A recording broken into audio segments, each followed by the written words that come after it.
Hi friends, ಎಲ್ರಿಗೂ ನಮಸ್ಕಾರ. ಏನಂತ ಹೇಳಿದ್ರೆ ಇವತ್ತು ಎಲ್ಲ ಪ್ಲಾಸ್ಟಿಕ್ ಕಂಟಾಮಿನೇಟೆಡ್.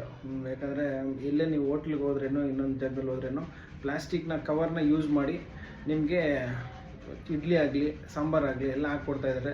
ನೀವು ಚೆನ್ನಾಗಿ ರುಚಿಯಾಗಿ ತಿಂತಾಯಿದ್ದೀರಾ. ಇದು ತುಂಬ ಹೆಲ್ತಿಗೆ ತುಂಬ ಒಳ್ಳೆಯದಲ್ಲ. ಅಂದರೆ ಹೊಟ್ಟೆ ಅಪ್ಸೆಟ್ಟು, ಹೊಟ್ಟೆ ಉಬ್ಸ ಮತ್ತು ಹಲವಾರು ಇನ್ನೊಂದು ರೋಗ ಇದಾಗುತ್ತೆ ನಿಮಗೆ. ಅದು ಯಾವುದೇ ಆಗಲಿ ಎಲ್ಲೇ ಆಗಲಿ ಖಂಡಿತವಾಗಿ ಹೇಳ್ರಿ ಅವ್ರಿಗೆ ಬಾಳೆ ಎಲೆ ಯೂಸ್ ಮಾಡಿದ್ರೆ ಮಾತ್ರ ಊಟ ತಿಂತೀರಿ, ಇಲ್ಲಾಂದರೆ ಮಾಡೋದಿಲ್ಲ ಅಂತೇಳಿ ಅವರು ನಿಮ್ಮಿಂದ ಚೇಂಜ್ ಆಗ್ತಾರೆ. ಆ ಒಂದು ಕೆಲಸ ಮಾಡಿದ್ರೆ ನೀವು ತುಂಬ ಉಪಯೋಗ ಅಂತ ಅನಿಸುತ್ತೆ ನನಗೆ. ಇನ್ನೊಂದು ನೋಡಿ, ಈ ಬಾಳೆ ಎಲೆ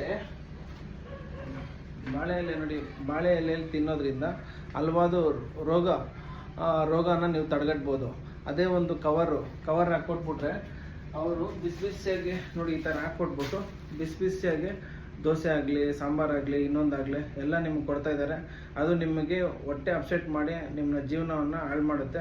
ಹಾಸ್ಪಿಟ್ಲಿಗೆ ಅದಕ್ಕೆ ಇದಕ್ಕೆ ಇಡೋ ಬದಲು ನೀವು ಇದನ್ನು ಎಲ್ಲ ಜಾಗದಲ್ಲೂ ಹೋಗುವಾಗ ಅವ್ರಿಗೆ ಹೇಳಿ, ನಾವು ವಿತೌಟು ಬಾಳೆ ಎಲೆಯಲ್ಲಿ ತಿನ್ನೋದಿಲ್ಲ ಅಂತ ಹೇಳ್ಬಿಟ್ಟು. ಈ ವಿಡಿಯೋನ ಆದಷ್ಟು ಶೇರ್ ಮಾಡಿ, ನಿಮ್ಮ ಫ್ರೆಂಡ್ಸ್ಗೆ ಎಲ್ರಿಗೂ ಶೇರ್ ಮಾಡಿ. ಇದು ಒಂದು ಒಳ್ಳೆಯ ಉಪಯೋಗ ಆಗುತ್ತೆ. Thank you so much. Thank you. Love you all.